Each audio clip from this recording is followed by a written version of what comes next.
appropriate action logge haina di haire ado koina appropriate action ase kamai logduino haibada thigatpam di kitang di change ado thigatpasima time frame ma koina piu haibani time frame je hayeng bawgi manungda ma kari lege do ma khagalage khoi han bada mana condemn tawi ko paumi biswaina kuthabasi condemn tawi tharoi da bani haiba potum di thambire aduga mana harisi sigi poche ma thigatpam di changi han bada mangonda leiramba mana assembly da leiringai da mapandagi tamakpo pau leiramba duga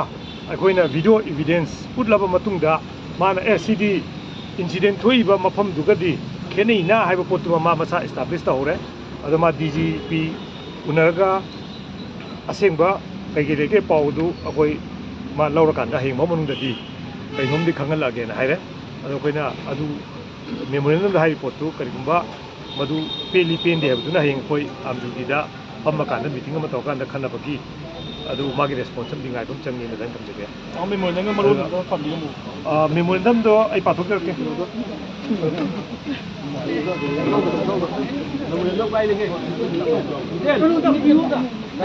piu amanu na bangani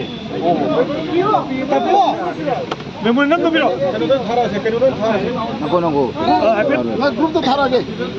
memorandum do group to roi thajarage betani pathok birum group to thare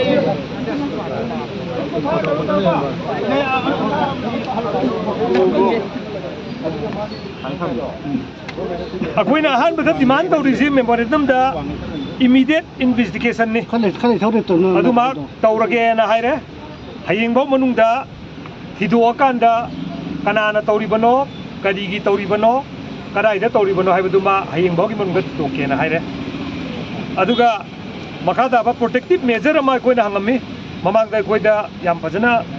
makan makha kyagi attack si media da chathar ko je koi hana hograbnina akoina hana DGP da jupisan ba waron leibnina akoina hangriji media mayam ji secure working environment amakha review haibani maduma koi taksilame aduga prompt action ama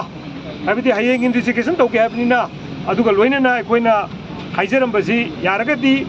suspension da hana thambiro investigation tawringai da aduga maran leiragadi maran leiradu khoi khange adubu investigation gi report am di changi aduga loina piham thokpa dandi du pibiu aduga hojik soiba RC gi any medical wagera natraga property mangba du compensation du yaragadi khoi sarkar gi side gi pibi gno aipne khoi hairi se khoi so that lesson nama oina na ba hojik madugi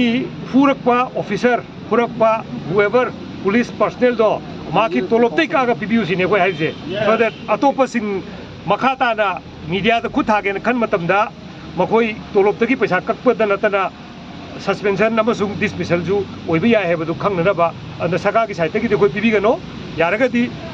kaino dagi ujiki hairiba maran leiba police personnel dagi maki toloptei kakpiwa ba wapu makhoi tama